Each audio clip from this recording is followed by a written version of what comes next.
Okay. Thank you for returning, everybody. It's great. It's at 3:30 and there's still people here and coming back in. Great. There's obviously the temptation of a glass of wine or a beer afterwards is too strong.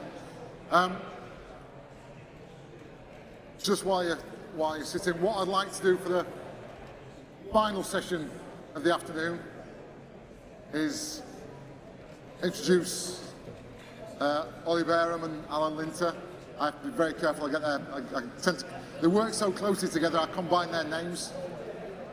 Usually, Ollie and Ali.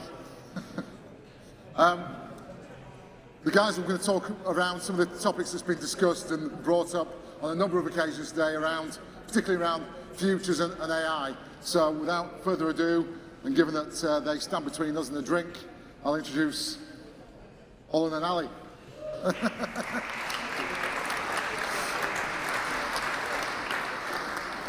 Thank you very much. And I was reading in the break, it takes about 15 minutes for coffee to kick in. So we'll start slowly and build up, and you'll still be with us towards the end. So thank you for coming back in. It's a great room, very friendly faces, which helps. We do stand between you and a drink, so we'll plough through this and we'll get through it. But we've got, and having been through the earlier sessions, there's a lot of connectivity between what Jenny and Brian were saying with what we want to talk to you about. So we want to bring some of that to life. We call it I've moved it forwards, so I'll do that now. So through the looking glass, it's yesterday's fiction can predict tomorrow's investment, and it's cryptic for a reason. We'll come to that as we go through. But to introduce ourselves as Olin and Ali, I'm Customer Experience Director.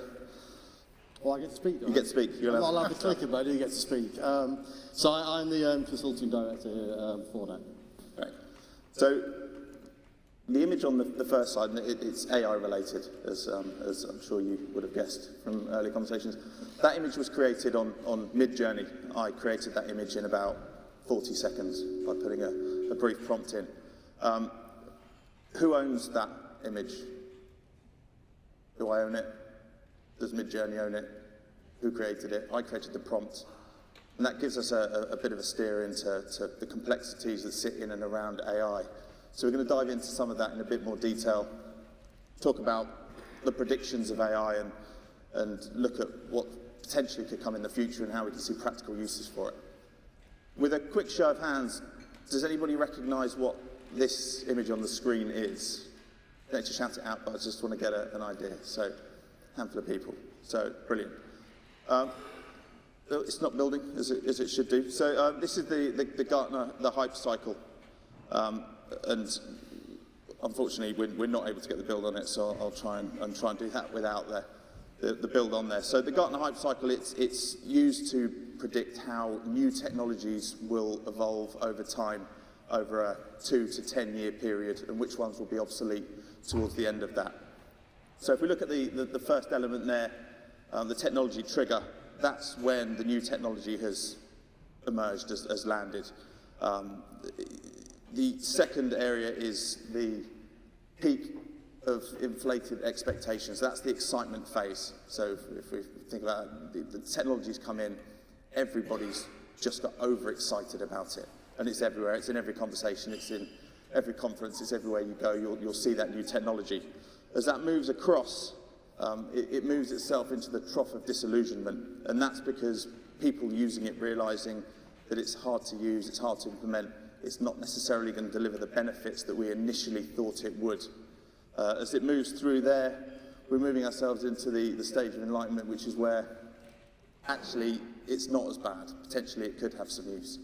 Maybe we could find uses for it. We're starting to see use cases, we're starting to see benefit cases.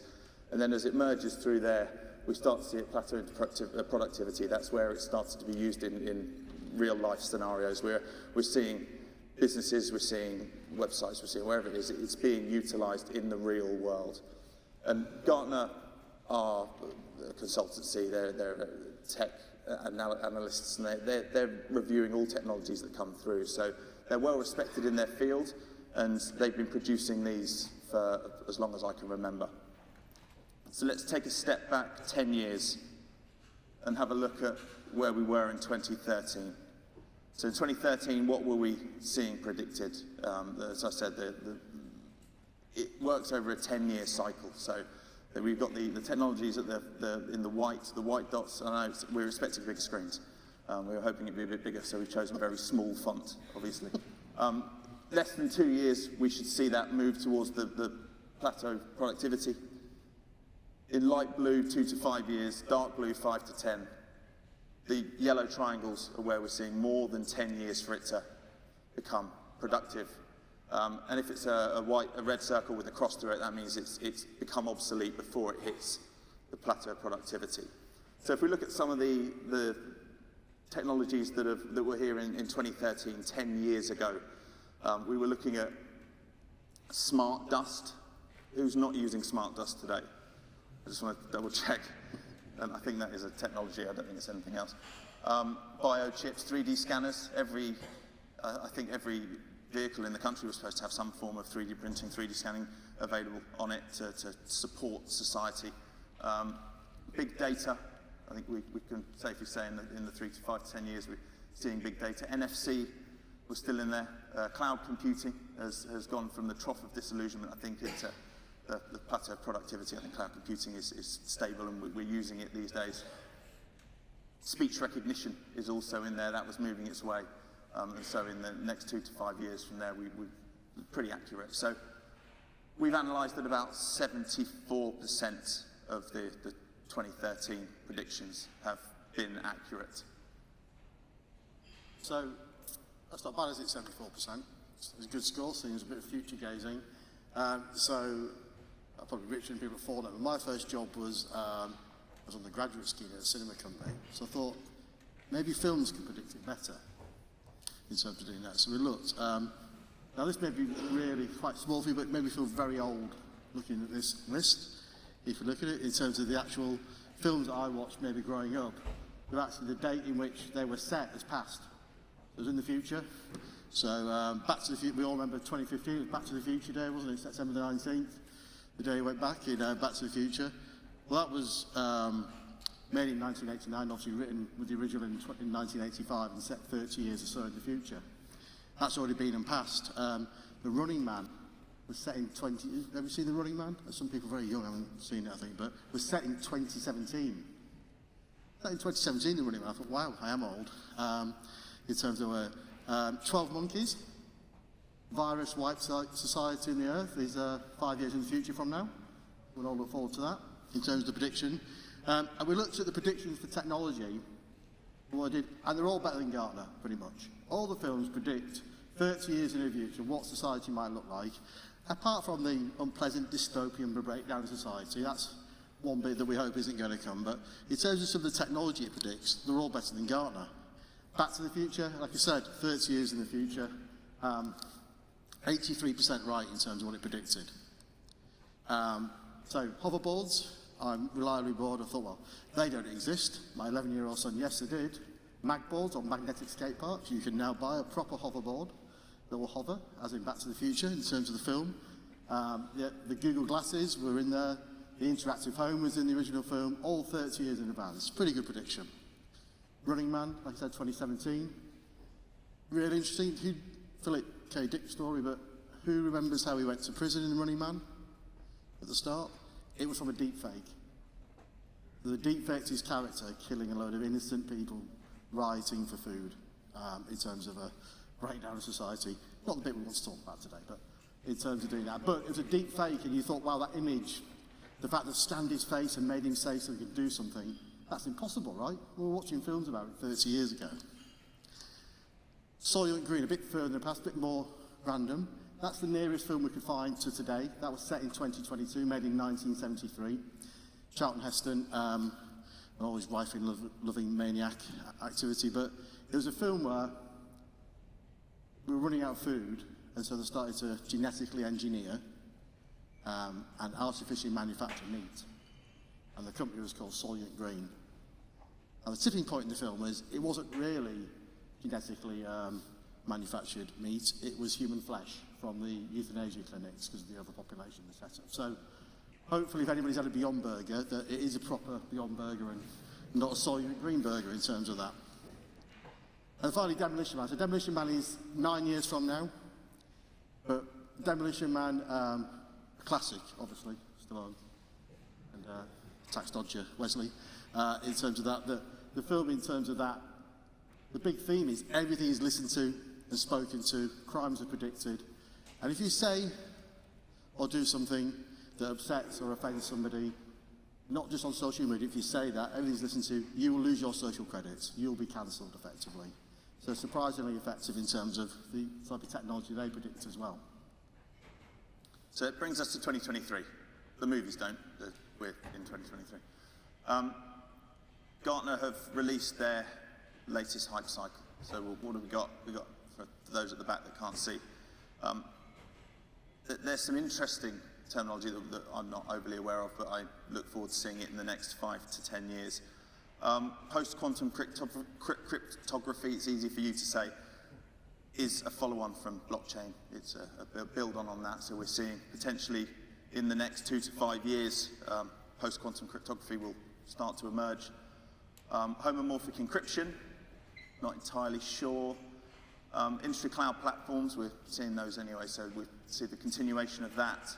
WebAssembly, cloud out to edge, we're seeing that creep in at the moment, so it's moving up to the peak of inflated expectation, but right up there at the top, as you would expect right now, is generative AI. And why is it up there? Where's AI come from? So we're probably at this space now where everybody's got ChatGPT Tourette's, right? You can't get through a presentation without somebody saying it, or AI being said 5,000 times. So we thought it'd be useful to take a step to show where we've got to in terms of the AI and actually where it started. It was, doing the research, it was quite surprising for me. So, 1940, first machine learning, Alan Turing cracking the Enigma machine. 1950, he introduces his, the test for human intelligence in machines, the Turing test. It's like Kenny Rogers, doesn't it? But he's the founder of the term AI, John McCarthy. I think it's Kenny, it'd be better if it was Kenny Rogers, wouldn't it? But 1955, then we start talking about AI. First robot that did one task, 61, Unimate. You get into ELIZA, first chatbot, 1966. So does that surprise people? Do you think it's a new thing? It's been around for 60 years nearly, chatbots. The first sort of linear program chatbot in 1966. Then we get Shaky, obviously not Shaky Stevens, but the first sort of multi sort of robot can be driven by some level of AI. Alice is the first thing that passes the Turing test. So the first thing that passes the machine intelligence test, 1995. I always get the acronym wrong, what it stands for. The I's internet, by the way, and the artificial. I'll forget the rest. Deep Blue beats Kasparov in 97, 3.5 to 2.5, playing chess. Robots with emotions, Kismet. Looks a bit like the character out of Gremlins without skin. But it's the first time that they sort of start to train AI to express human emotions in facial characteristics. 2002, an AI-powered big thing apparently, vacuum cleaner, the first domestic appliance AI-driven. And then sort of really getting to the home straight now where we are today. So it's been around for a long time, but first voice recognition system in Siri, so for mass market, 2008. IBM Watson, which was deemed the question answering machine, was built originally obviously to have a go on Jeopardy, to compete on that and be the champion, as it were. In 2011, Alexa Assistant, interestingly something that's probably might come back but has hit that obsolescence trail almost, right?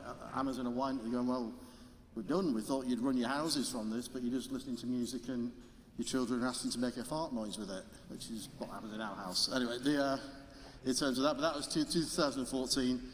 Starts to get a bit scary now. 2016 in Saudi Arabia, Sophia, a digital human, actually is granted citizenship. So in 2016 they gave AI citizenship in terms of that stuff. 2020, GPT-3 comes out. We then get a massive rush last year into cyber, and then 2023 we've seen Bard accelerated out under the pressure of GPT-4 coming out. So they rushed it out to market a bit early and crashed the stock market. But it's a whistle-stop tool. It's been around for a long, long time in many guises, and certainly 1966, the first chatbot, is probably it'd be a good pub quiz question, I think, in years to come, in terms of remembering that stat. And as you go through this, the aim of these in the early days was always to outperform humans. The aim of it in the early days, and now we've got to the point where we're saying we probably shouldn't do that, but in the early days it was always to outperform humans. How do we make it carry out human tasks? And as we move through from the 2000s into kind of modern day, we're seeing that as the technology's improved, as the machine learning has improved, as the capabilities improved, we're seeing the scale move up towards the horizontal line, which is human performance. And as we go through the handwriting recognition, speech recognition, image recognition, it was on a trajectory. They were working that towards being better than humans. And then in and around kind of 2015, 2016, we start to see these technologies outperform humans. And we're seeing that across the board. And that's what led to significant evolution in chatbots. We're now at the GPT stage where we're seeing generative AI being able to create human conversations. So this is a bit, if you're listening, you can go around to all the AI providers around and start asking them awkward questions in terms of that, or asking questions about what type of bot and what type of AI they've got. So there are effectively 3 stages the way people classify where the bots. You've got your basic chatbots that sort of run from 66 to 2001, starting with Eliza and ended up with Smarter Child. So they are the first generation that are decision tree based, sort of Boolean logic, if this then that type thing. Not very clever. You get you to an answer, but you've got to go down the tree, and if you deviate off the tree, you're back to the start. Birth of chatbots. Then move into conversational agents. So this is starting with the Watsons, the Siris, the Alexas, where they know about you. You're in your home, they've got data, Google are consuming your data, you're on your phone, you know about your travel habits, you know where you go. So they can actually start to generate answers personal to you. I still get freaked out when I jump in the car and Waze tells me that I'm going to work, or I'm driving wherever I take my son to, you know, rugby practice. It knows I'm going there. There's a pattern. It tells you that. So it knows about you. It's able to create personal answers around your data, but contained just to your data sphere, as it were. That's the second class. So conversational agents, that's the second class you need to think about when you're speaking to people.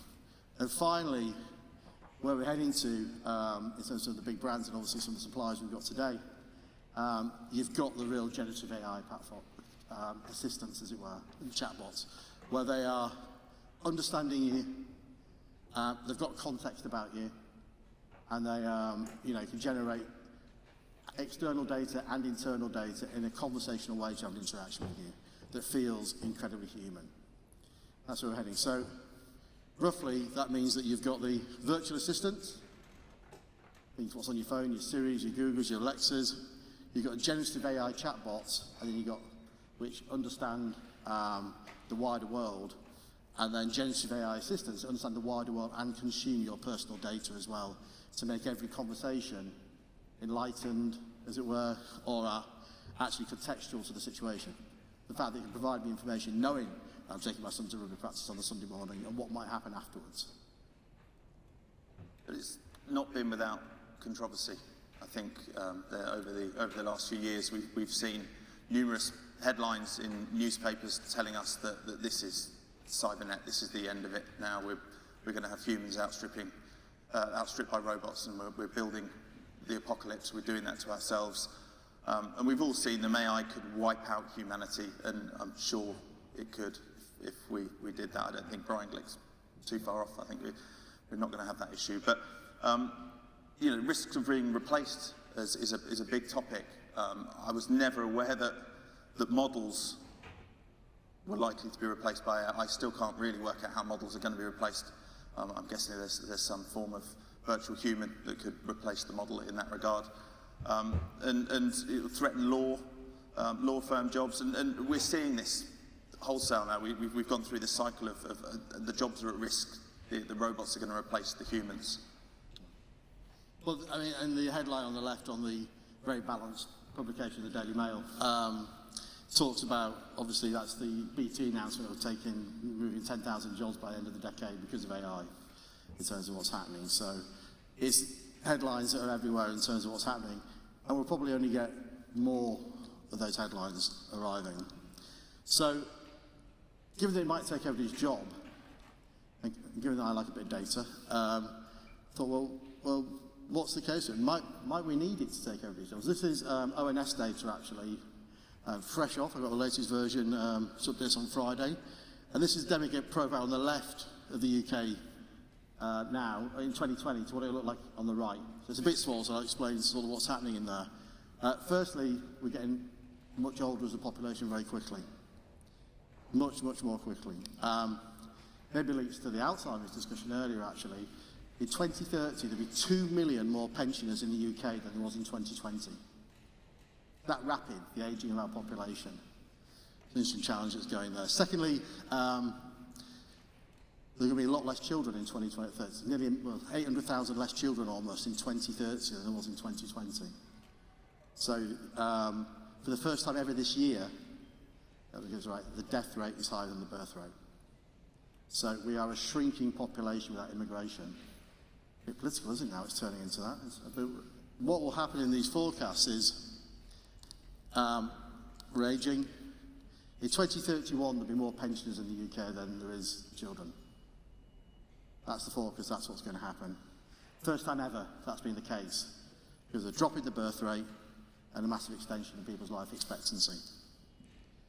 As I said, without any inward immigration, and these statistics represent inward immigration of net 2 million over the decade, 5 million in, 3 million out in the ONS predictions, our population in the UK would shrink by 500,000. What that data source is saying. We're getting older much quicker. And the proportion of those in that economic, the workers, as it were, people who aren't children or are over the age of 67, is going to decline 4%, that ratio. We're going to have much less people around to do the work, to actually support people who don't work, either because they're too young or too old. Now, I know the pension age I've used in this is 67, it may well be going up to about 97, the way things are looking at the moment, but it shows you what the problem is and how AI can actually, you know, as much as it will take people's jobs, we might just need it to take those jobs because there aren't enough people to do the work.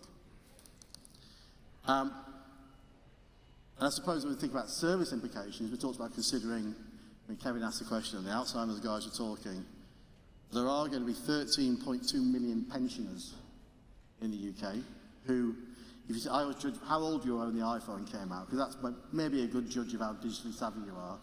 They'll have been 44 when the iPhone came out. So they'll probably bought the first house, had a family, had children, did all things for the first time in a non-digital first way. So I'm not saying, I know we get profiles, I'm not trying to create those horrible profiles that old people don't use tech, but it gives a good feeling about maybe how we're going to have this sort of like two-speed economy of a whole set of customers that need looking after in a certain way, because they're not as technology enabled, and they're a huge proportion of the adult population. In terms of looking at the figures, they're going to be, you know, nearly a third of the adult population, and then a whole digital economy racing behind, a whole bit of digitally native people. You know, 1993 was the birth of the internet, 2002 was the birth of broadband. So, you know, if you're 20 now, you've lived, well, like, you know, you lived your entire adult life with the internet. You know, that's what we're looking at now in terms of people born in those years. So, but we shouldn't forget the other 13 million are probably on a different trajectory in terms of the need for AI. All right, so this is on the World Economic Forum report, and it's a subset of some work that Accenture did. We've handedly put it in very tiny font again so you can't read, but it talks about professions that are likely to be, in terms of impact, there's another slide in a second. But interestingly, from a contact centre and a CX point of view, it's maybe not quite as doom and gloom. There's 13 tasks that's across multiple sectors, and what they said was there's 4 tasks that humans will always do. Always continue doing out those 13 tasks. At the moment, AI can't do it. Absolutely no way of doing it. Actually, there's another 4 tasks that are going to get automated. Even some of the limitations of AI, they can automate those tasks now. And that's the path that people should be on, to automate those 4 tasks. And there was another 5 tasks in terms of augmenting. So the idea that we shouldn't necessarily fear about taking the job. It looks like it's going to automate 30% or a third of the work. But there's another third where it's about a human AI hybrid working together to solve problems rather than replacing them. And another third which is human only. So the positive side is that's probably the easy stuff that's going to automate the top end. It's going to make the jobs more complicated, going to push the need for probably that augmentation as the day-to-day is persistently more complicated interactions rather than dispersed with easier ones. And then you're going to need better skilled agents to deal with the volume, probably the third of interactions that are always going to be human-to-human centric. So when Brian Glick was talking earlier, he talked about a decline in skills and a need to build those skills up. So what are the skills that we need to be building in order to do that? And in the same report, Economic Forum was looking at the fastest growing and the fastest declining jobs between 2023 and 2027. And on the right-hand side, in the declining jobs, they're more administrative jobs, looking at data. There's some processes in there that can be automated quite easily and quite quickly, and they're the ones that are most likely to be affected by this. And more of the technological jobs on the left-hand side, they're the ones that are growing, and they're the ones that are going to be feeding in to this as we move forwards, as we grow. But it's not just the jobs that need to be considered as you go through this. And it's not just the skills that you need in order to be able to progress with this. There's also the technology that sits behind it, so the ability to pick the right technology partners, to pick the right technology solution. And as you can imagine, we've come on quite a journey. This is just Israel's AI startup board. So this is one country, $3.5 billion just in Israel industry. If you can imagine what's going on elsewhere, Israel is a tech hub, but there are many tech hubs, there are many choices, so it becomes more complex for organizations to choose the right solution, as well as the humans that are going to be impacted by this, about the skills that they're lacking, the skills they're going to need to develop in order to survive in a future AI space. So it's right at the peak. It's a bit of a history of it, what's happening, what jobs it might indicate. It's right at that peak of that trough, that Gen AI stuff. So start to think, well, why is it at the peak? Why are we going to hit a trough? Why are we just straight in, that's it, ChatGPT, everybody sure uses it today. Well, the big thing is the lack of legislation at the moment around it. So I know there's talk this week about the bill being trying to pass in November. Problem is, with that digital bill, is it was written before ChatGPT came out. So it's already in the past. It's largely about monitoring and controlling social media, not the next wave of technology that's hit. So it's out of date already. Everybody's legislating separately. So we're probably in the middle. The EU's maybe a bit ahead, and the concern is that they'll legislate first, and that might become de facto. You saw last year that Italy banned ChatGPT for a period because they had some issues about security and privacy. Until they got answers on that, they froze the use of GPT in Italy. And because of that reason, the EU is slightly ahead. We're in the middle of our bill. It was written before GPT came to force, so it's already out of date. And America haven't even started. Interestingly, given that's where most of this technology is being founded. There's a huge lack of transparency in the models and how they're being built. So people are questioning what the training data is that's being used to generate those models. Can they see it? Can they do it? And to some extent, the organisations don't know. They can't provide it because they've allowed AI to train the AI. So they're trying to unravel that in terms of actually what's gone in. And is the right data? Is it complete data? Is there anything a bit ropey in there? Big environmental impact. So we're in the cloud, really doing it in unstrained, asking to potentially, although the enterprise version of ChatGPT came out last month, potentially asking the entire internet to answer every question is expensive and generates lots of energy and power consumption in doing that in servers. Has anybody heard the word hallucinations? Yeah? Turns out, if you haven't heard it, ChatGPT, Bard, generative AI, is a great bullshitter. It makes stuff up. It makes stuff up. So have a play with it, ask the same question 4 or 5 times over, ask it something with a prompt. It will fill in the gaps. It will say stuff that isn't true because it's desperate to give you an answer. It wants to give you an answer, the outcome, and it will make relationships and triggers in the data that don't exist in that quest to give you an answer to the question and tell you things that aren't true. Quite a serious ramification. We'll get onto that. There is a lack of clarity about costs. Everybody know how much it costs to run a generative AI model or a ChatGPT-powered chatbot. Everybody's excited about it, it's the future. How much it costs? Nobody can tell you. You go through the actual models, they only came out last week, it's about £9,000.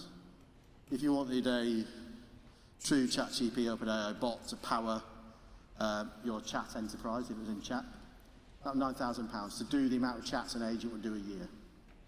I've looked at different things and played with things, exposed to different people.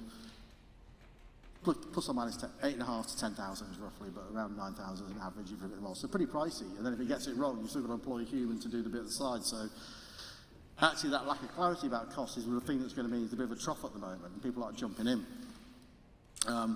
Lack of skills to deploy. You know, I'm sure that, like I said, it's number one on the list. People with AI skills that when data in AI was on the top of the list, I know Google and DeepMind came into London, were hoovering up master's graduates in stats and computational science for 175 grand starting salary.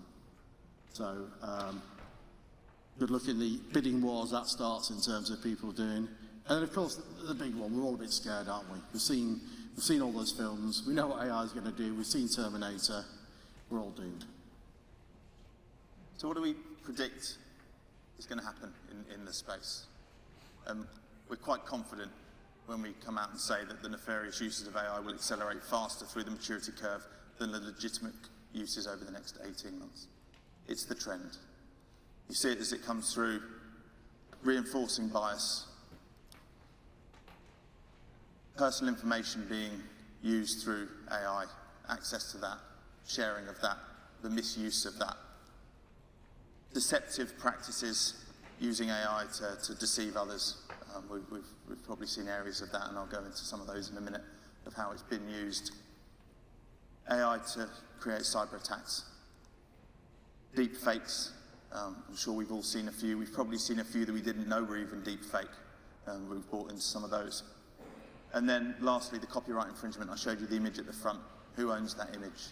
Whose is that? Who owns the copyright to that? Are there going to be issues around that? So we have a couple of examples here. In 2015 to present day, maybe a bit earlier than 2015, the proliferation of Nigerian prince emails saying that they had $500 million of money that you could get access to if you just sent them $10,000. These are still going now. We still see them. If you probably won't spot them as often now because you probably don't check your spam folders enough. But the email providers have got pretty smart on it, and they're shoveling those straight into the spam folders, but they do still exist.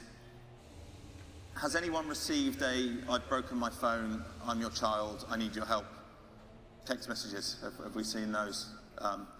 They're still going now. The smarter ones are coming out now. My Netflix is locked, I need you to pay it for me, or whatever it might be. Those exist, and they will continue to get smarter. But AI scams are the ones that are coming to the fore today. Is there anywhere? I don't think it will play if I click. That one. Just have to click on the image. If you've got a mouse on the screen, you don't have the ability to do it. Right, okay. So this is a video of a young lad who, he's an influencer. So he creates content, and he's got lots of content out on TikTok and YouTube. And what happened is that hackers used his videos to create a clone of his voice. And what they did is they rang his grandmother and said it was him calling in a panicked voice, had been in a horrific car accident and was in real danger. He needed money urgently, he was in real danger, and she needed to help him. She went to get a mortgage in order to pay to get him out of trouble. And only because he somehow managed to hear the conversation his grandmother was having separately, that he managed to stop it. But this is just off a couple of minutes worth of his voice. They've managed to clone him to a point that his grandmother believed that that was her grandson who was in real trouble. And it's happening. These things exist. See if we can get this to work. I am not Morgan Freeman. We turn it up. And what you see is not real. Well, at least in contemporary terms, it is not. What if I were to tell you that I am not even a human being? Would you believe me? What is your perception of reality? Is it the ability to capture, process, and make sense of the information our senses receive? If you can see, hear, taste, or smell something, does that make it real? Or is it simply the ability to feel? I would like to welcome you to the era of synthetic reality. Now, what do you see?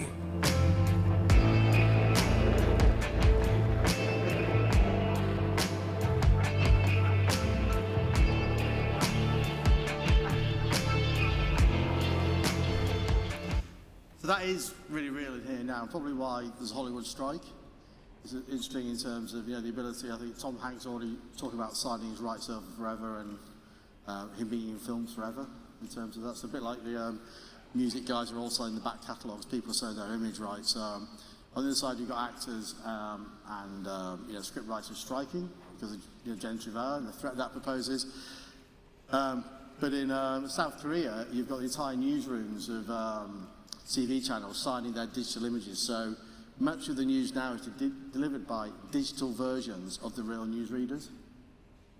So somebody ranks a copy, bangs it in, and the newsreader says it. I was going to say Trevor McDonald, I can't think of a regular newsreader anymore. But anyway, a newsreader would say it, the Korean version, in terms of that. So it's here and now, and really, not a future thing, that deep fake, the Running Man stuff is not a deep fake, is a future thing.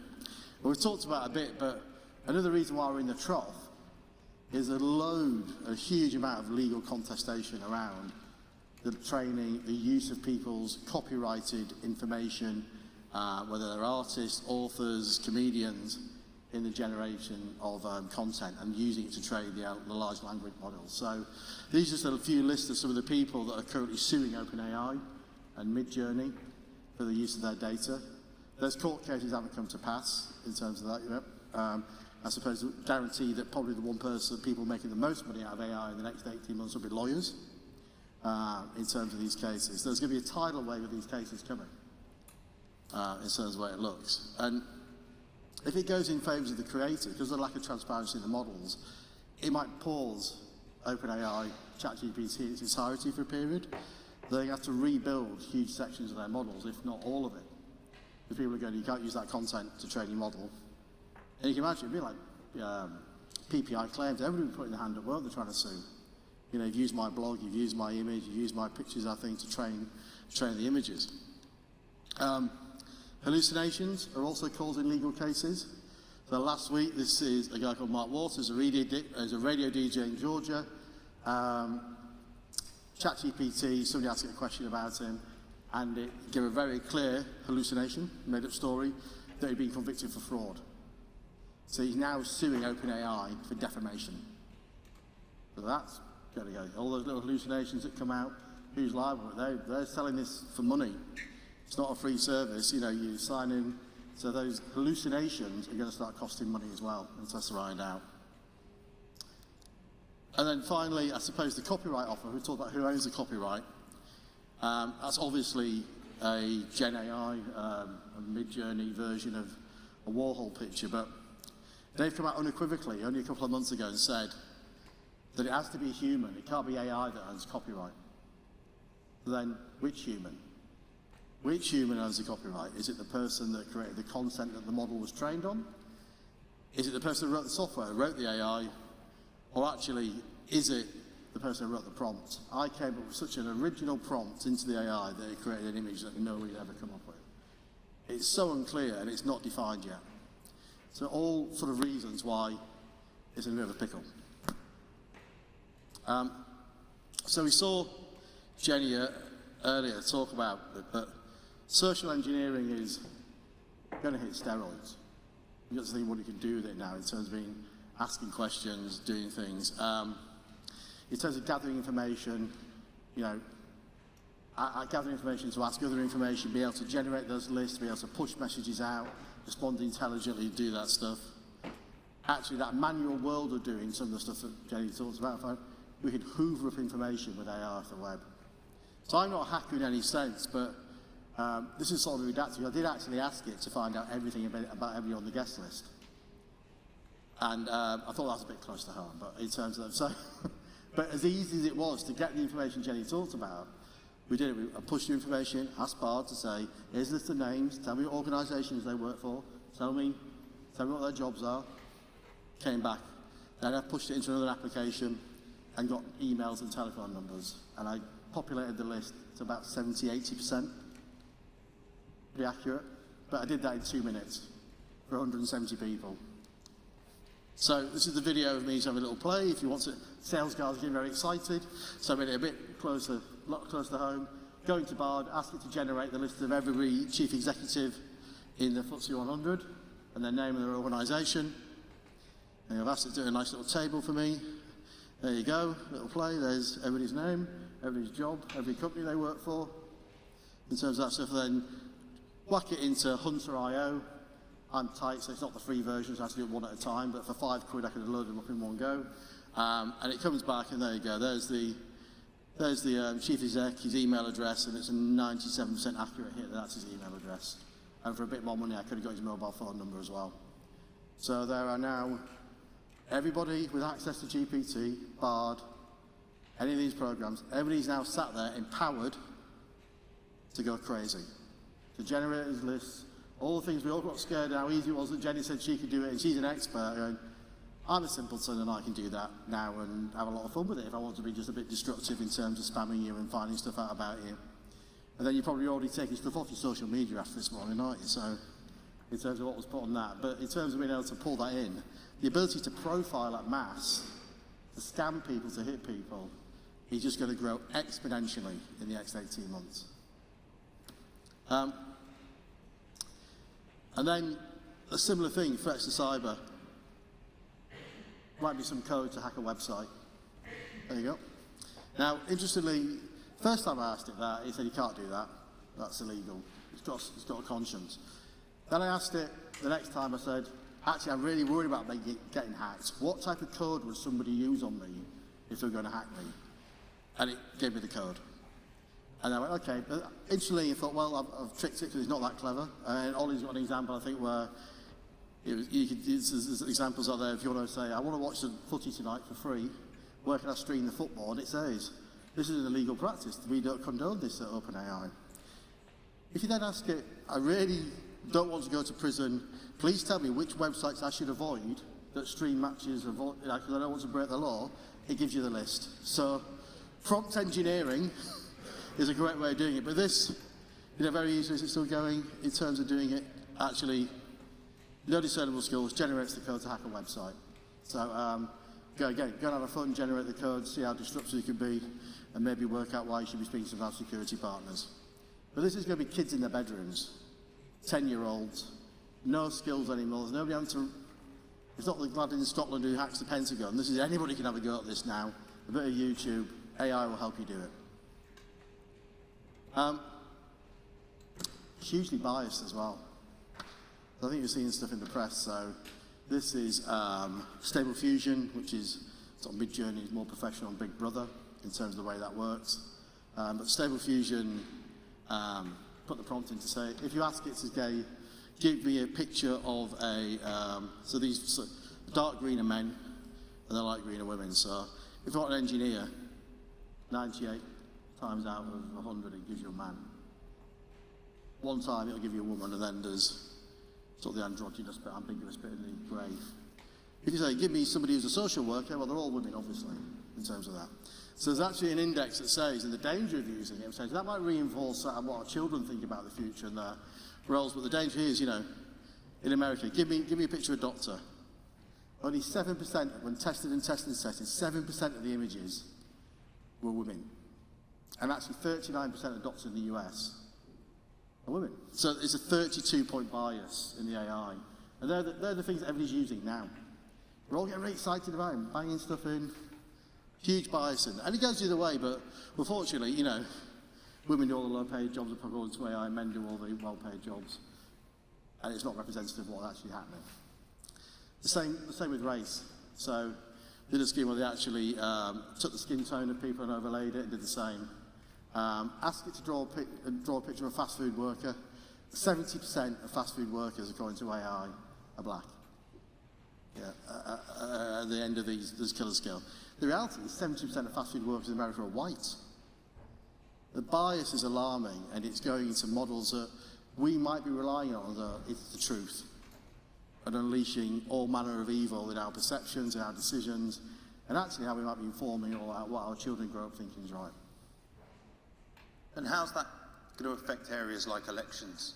I think we've seen as time goes on that AI is used to create deep fake misinformation. Eric Schmidt, the CEO of Google, saying that this is going to be an absolute mess in the US because of the speed in which people can create content and get it out there. And Denzel Washington was interviewed once and coined a very good statement in there. It's just about being first. It's not even about being right. The first ones on there are what set the foundations. And coming to significant global elections, it's not just the US, there are elections all over the world at the moment. They're all going to be impacted by AI, and the nefarious uses of it are going to help fuel that. Has anyone else seen the Pope in a puffer? Has anyone seen that photo? It kind of went viral for a while. Fantastic. Fake, but fantastic. And I think Gucci tried to climb on board and said it was one of their coats until people came out and said they'd created it in an equivalent of Mid-Journey, and then they backed down very quickly. Donald Trump wasn't arrested, although many believed he was. I think CNBC or one of the MSNBC actually published an article saying that he had been arrested. He hadn't. Again, deep fake. They'd created this. Zelensky announced that they'd lost and that he was wrong. Fake, all fake. But they get picked up, and how's it going to be used when you think about strong political levers like migrant crossings into the UK? When you're able to I created this on ClipDrop, which is an image that I created, but there's no reason why someone wouldn't be able to pick that up and use that as political collateral, to be able to say, another story of more coming, which isn't true. It's been created. It's been created here, but it's not all negative. I think we've sounded out some pretty negative connotations around AI and the uses of it, but they don't all have to be negative. So we get our foot on every opportunity we can, just to put the CX message out there. But there are things, here today that are safe, are tools in the room, in the other room, in terms of our vendors, and things that can be used today that are AI, but not necessarily generative AI, and the problems that that's bringing in terms of the moment. So, vulnerability detection. Be able to listen to conversation, understand what people are saying, their tone of voice, their voice tremors, the emotion in their voice is a great asset as more and more people are becoming vulnerable. I said earlier, a lot more older people, Alzheimer's we saw earlier, in terms of growing, in terms of a problem, cost of living crisis and debt. There's a lot more vulnerability to detect, so AI can help you do that in real time, in conversation. Predicting and preventing agent churn. Actually being able to listen to every conversation, understand the emotional stress your agents, advisors are under in those conversations is huge in terms of support them. The job's getting harder as the environment gets harder and the queries get harder and the easier things get automated. So actually being able to predict and prevent that is a huge asset. Next, immediate action. Obviously, it's great in terms of taking big amounts of data, in terms of machine learning, predicting what people might do next. Huge amount of value that can leverage into your organisation in pulling forward future contact or actually maximising revenue opportunities. We've talked about automation. Obviously, it's got a great ability to go off and grab information and complete tasks for the agents. And, big thing, I suppose, providing guardrails that we can move away in a world of regulation and consumer duty, that maybe the humans can be a little bit more human and be augmented and supported by the AI to have more connected conversations, which is better for the agents, better for the customers, better for the brand. We're still having the guardrails of the safety of knowing that somebody can step in if something becomes a little bit on the edge. Keeping CEOs out of prison? using AI to make sure that in regulated environments that the agents and operatives are saying the right things, the ability to detect fraud in real time or potentially fraud, the ability to create multilingual agents as well. So one agent is able to receive information in one language, use their native language to be able to push out, but then through an AI engine translate that and send that across to the human at the other end. Infinite scalability, this is the ability to support the large surge events, and on top of that, the proliferation of new channels as well. Yeah, everything's in danger of being a channel. Your car, your fridge, your TV are all communication channels you should be thinking about now. The technology's embedded in terms of those virtual assistants. We've seen digital humans, the ability to speak to somebody who looks very like a real human, or advisor or chief exec, to clone his voice. You could have every customer service query answered by your chief exec. Some of you might change your chief exec a bit too often for that to happen, but the ability to do that's quite interesting. Talked about those conversational virtual agents. Again, we've got plenty of partners around the room. You should be able to ask them the questions that say, are they conversational assistants or are they conversational agents? Really important, I suppose, in terms of triage, the great ability for digital to now understand conversationally what a customer is trying to achieve and to be able to match them and push them down the right route to achieve that.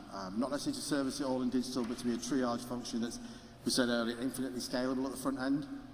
We've got some universities in the room. We've seen the surge you get with things like clearing for one day only. And that digital triage element of that becomes quite an interesting prospect in dealing with that. The ability to take persistent conversations with people, with async and things like WhatsApp and running AI through that. The ability that somebody can have a persistent conversation that can last days and stay with people and have context and remember the previous parts of the conversation and use that context in future parts of the conversation. And something, I think is really interesting, the removal of surveys to satisfaction. AI and machine learning can be used to run across all those conversations and survey data to predict, as a conversation is happening, what the customer will say. And actually, Gen AI could predict the verbatim, not just the score as well. So there are, some of our suppliers are doing that now to very high levels of accuracy. So we're nearly at the end now. That's good. How are we doing all right? We're good. We're good. A couple of minutes. Yeah. So we thought, bit of life relief at the end, we thought, well, who might be the best predictor? We've had a saying, we told you all the terrible stuff that's going to happen. And we said Gartner are all right, but films are better. So we had a little bit of a poke about it. Turns out, the most accurate predictor, we think, in the future is The Simpsons. So they pretty much nailed everything. If you look at the click through, it's the year that they had it and the year that the thing happened. So this is Homer in 2006 going down in a single-man submarine to go look at the Titanic. And he got stuck. He was rescued. He didn't die under unbearable pressure of water, but a bit of happy ending there. This is pretty much, in 1998, the accurate formula for the God particle, Higgs boson. It's about 90% right, and that was on the chalkboard in The Simpsons in 1998 when Homer went to work at CERN. Smartwatches, 1995, in The Simpsons. Lady Gaga, and everyone, this is really scary. You think, well, Lady Gaga's obviously going to be the Super Bowl half. She's a massive star. It's exactly the same set she did in The Simpsons, the same outfit, flying in on a wire, doing exactly the same thing, the same whatever she was wearing in the real Super Bowl show. But we all knew it was corrupt anyway. They only got it a year ahead, but they predicted the entire heads of people being arrested and put in prison. 2010 predicted the Nobel Prize winner for economics. In actual, Milhouse was betting with Lisa who'd win, and he predicted correctly, 6 years ahead. Disney buying Fox. So there's actually an episode in The Simpsons 20 years ahead nearly when that happened, where all the Simpson characters are Disney characters. The global pandemic, 27 years ahead. They called it in 1993 Tokyo flu, in terms of what everybody caught and was catching around the world. FaceTime, predicted in one of the episodes. Tom Hanks doing an advert, because apparently nobody believes in America's morals anymore in 1997, so they get Tom Hanks to endorse it and say America's great. He did that advert last year in real life. big one everybody talks about, Donald Trump as president in 2000, in terms of being the president. And they're rated at the top 20 for research, but Canada legalising marijuana. Apparently they're predicting it was a place to go to get legal marijuana in 2005.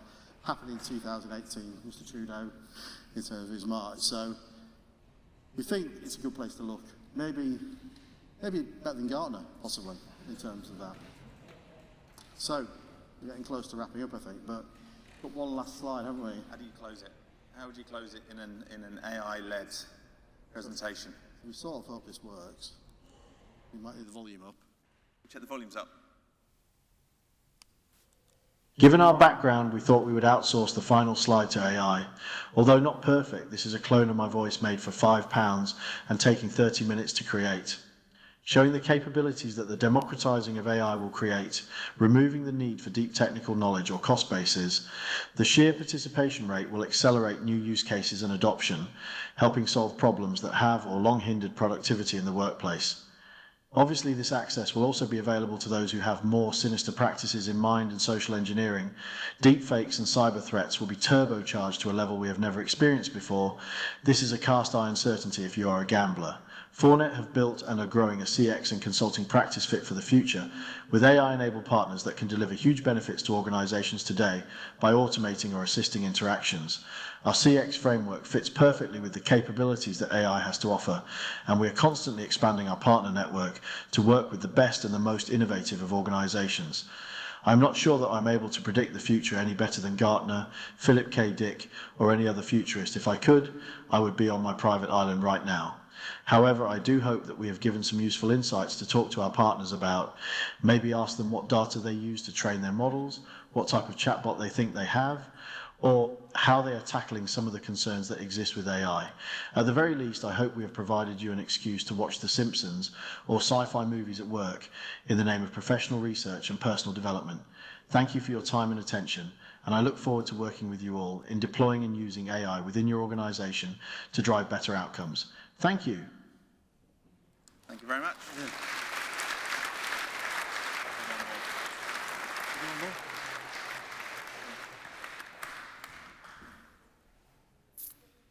Am I on? I am.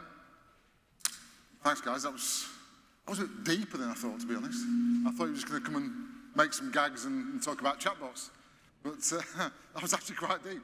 So before we go, has anybody got any questions for the guys around that session? I'm sure it's quite thought-provoking.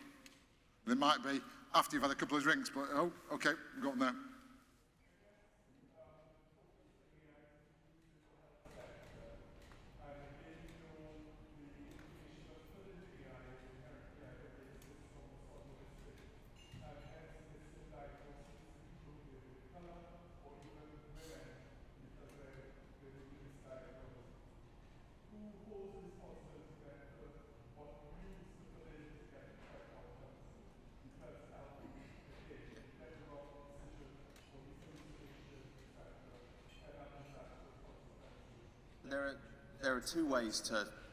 There are two ways to host an AI solution.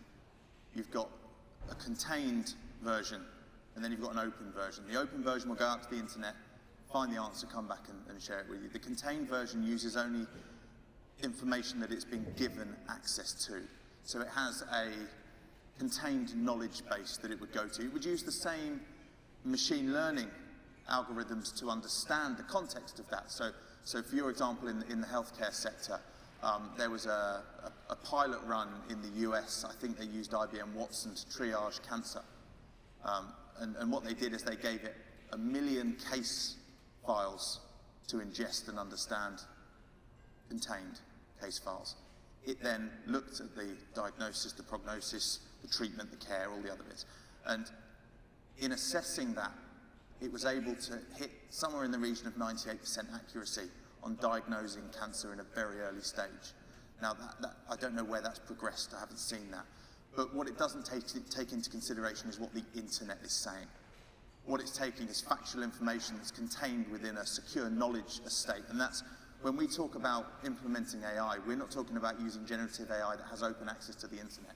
We're talking about using a contained environment that uses the same machines to run the service, but actually takes its information from a secure, contained environment that doesn't have access to the web.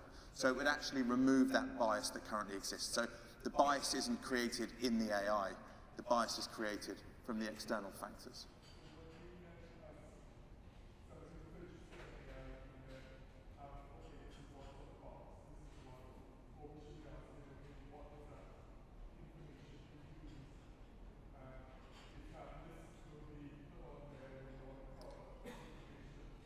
Yeah, it's a huge subject, I suppose, selecting unbiased data sets. And very often that's about getting the right set of unbiased set of people from as many sources as possible to select the data sets in training models, I suppose, in terms of where those built, yeah. But I think we've tried to talk in some of the downfalls that are largely around we get excited about the generative element and the actual models they sit on have consumed the internet effectively, so that's why that bias exists. Hello.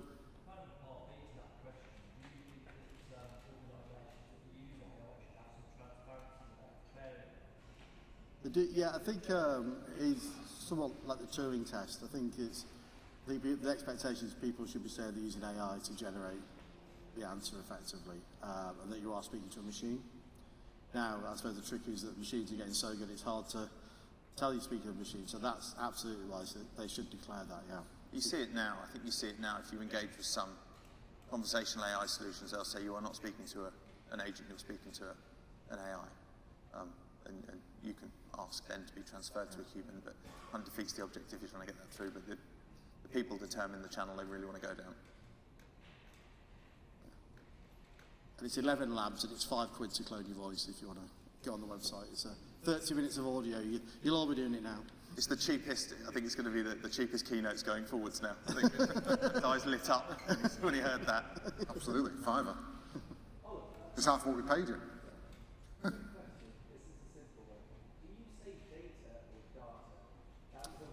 That was my vote. Yeah, so that was the problem. Yeah, so that's what £5 gets you. Yeah. Open answers my A's. So I don't say data. No, I say data. Yeah, and I say Bath as well, not because you're from Yorkshire. So there you go. Yeah, so it's not perfect, right? I say it's not perfect, but that's £5, right? You know, so and if down to a bit of background noise on a motorway, car phone, somebody would probably think it was me that knew me.